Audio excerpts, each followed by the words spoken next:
దుర్యోధనుడి భార్య భానుమతి. ఆమె అద్భుత సౌందర్య రాశి.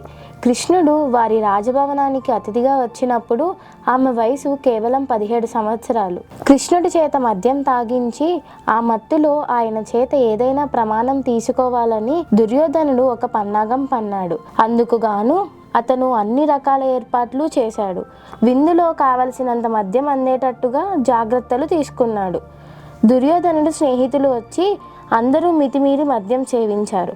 దాంతో నియంత్రణ కోల్పోయారు. కానీ కృష్ణుడు మాత్రం తన సంయమనాన్ని చక్కగా నిలుపుకొని అందరినీ ఆకట్టుకున్నాడు. ఈ అత్యుత్సాహంలో భానుమతి కూడా మితిమీరి మద్యం సేవించింది. ఆమె చాలా చిన్నపిల్ల, తరుణీ వయస్కురాలు కావడంతో ఆమెకి ఇటువంటివన్నీ తెలియదు.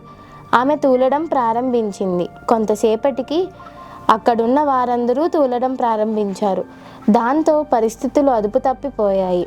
భానుమతి తన మీద తాను నియంత్రణ కోల్పోయింది. ఆమె కృష్ణుని మీద వాలిపోయి ఆయన పట్ల తన కాంక్షను వ్యక్తపరచడం ప్రారంభించింది. కృష్ణుడు ఆమెను ఒక చిన్న పాపను పట్టుకునే విధంగా పట్టుకున్నాడు.